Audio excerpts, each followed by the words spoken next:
Hey, what's going on everybody? Today I wanted to do a video that I find very interesting. How much compression should you use on your lead vocal? So I really got into it with my music teacher, and I really don't have much of an argument because I'm not like, a professional. I haven't mixed professional songs. I mix for myself. But he was really arguing against compression, basically saying that people shouldn't use compression on their vocals at all. And I was just making the argument that today's music does use compression on their vocals. A lot of today's pop music, the vocals are heavily, heavily compressed, and you can hear it. And he made the argument that actually having compression on a macro level is better because in terms of the vocal track itself, it doesn't squash the vocal and you can really hear the dynamics of it, which if you understand what compression does is basically here is the signal, which is kind of a weird sort of gesture here, but here's the signal of your vocal, right? When you're singing or you're playing your track back or your vocal take. And what compression does is it takes it, and as soon as it hits a certain threshold here, it's going to squash it. It won't go above that threshold. So depending on how much you pull that down, basically what's going to happen is your signal is going to be really compressed, and it actually muddies it up a little bit. And I kind of just wanted to take you guys through this track here and show you the difference between a really compressed vocal versus less compression, which I'm now finding that I actually like less compression. Okay, so I have this song that I've been working on, and here's my vocal chain, right? EQ, little compression.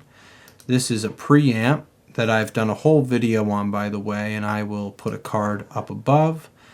Vitamin, which is like a sonic enhancer, which I'm kind of just pushing a little bit at the top end. It gives it like a really nice sparkle. I'm spreading it out a little bit and then de-essing a little bit. So I just want to show you what I'm doing with this C1 compressor, and I'm actually going to change the settings so that you guys can hear it with absolutely nothing on it and then really compressed. So I'm just going to turn that off for now, and we're going to listen to it with nothing on it, which I think sounds fine. I wanna feel your love right next to me.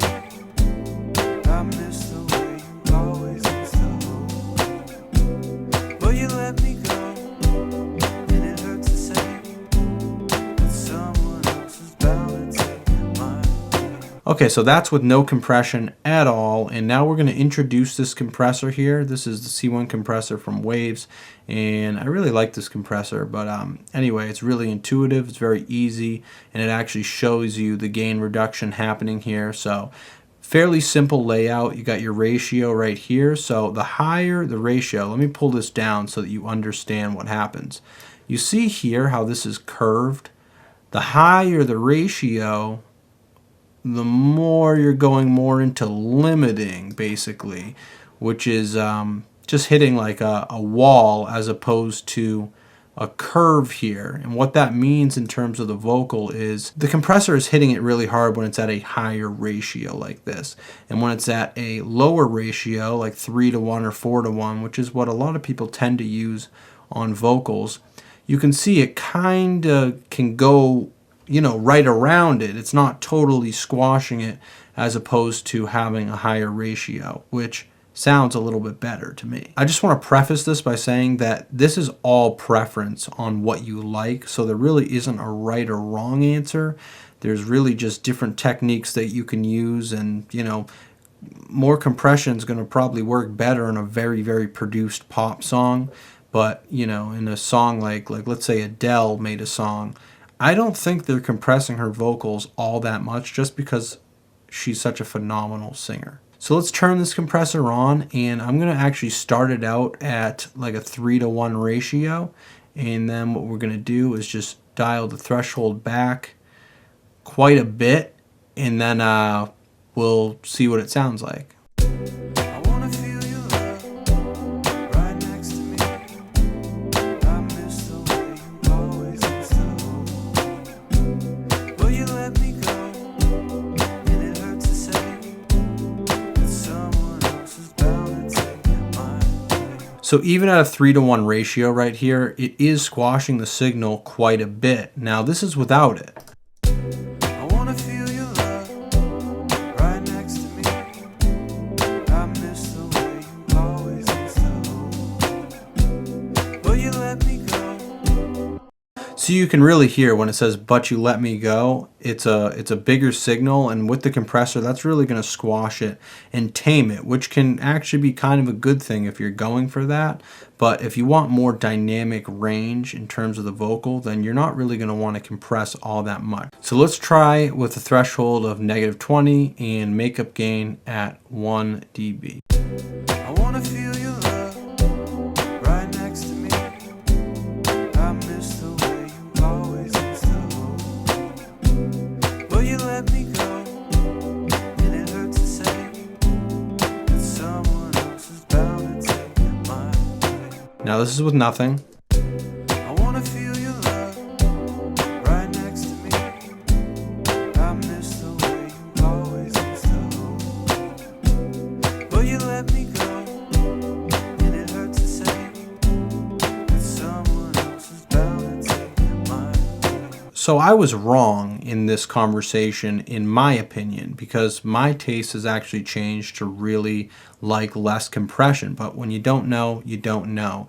And for me, I just think the heavily compressed vocal, even in this song, which is pretty heavily produced, but it's not like, 808s and really rounding out the low end or anything like that. It's an electric guitar, an acoustic guitar, electric bass, some programmed drums and stuff. So it's not like super produced, but it's definitely got quite a bit going on. But what I've noticed is that the more that I compress, the muddier the vocal sounds, even if I EQ it quite a bit. And the weird thing is when you really compress it and then you go back and EQ, and no matter what you do, it actually begins to sound really thin, and there's really no parallel compression or doubling that's really gonna fix that, really. So I just think using less compression is a little bit better, at least for the genre of music that I'm making. Just to refresh your memory, or if you don't really understand attack and release, so the attack, basically the faster the attack, the faster it's going to grab the vocal, and the release is how fast it's going to release. It's actually pretty simple. So if you have a slower release and a fast attack, then it's going to grab it quick, but it's going to take time to actually come off of the compressor. So if you have a slower attack, it's going to take more time initially to grab the vocal, which can be good in certain scenarios on certain instruments. Maybe you're trying to tame a bass or something like that. It might be good to have a little bit slower of an attack. A slower release is kind of good for like backing vocals, I feel like, because when you have a slower release, it can hold it and really keep it compressed so that it's not, competing with the lead vocal.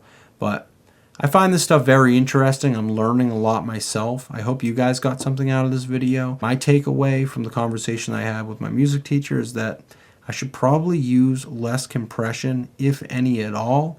I still like using a little bit of compression, but he said the best way to do it is to have it at a macro level. So on the master, you're doing a little bit of compression instead of taking away the dynamics of the vocal and muddying it up in the mix. So again, hope you guys got something out of this. If you did, please subscribe to the channel. I was sick for the past few days, so I really wasn't able to upload, but I plan on uploading a lot more stuff in the near future. So I'll see you in the next one.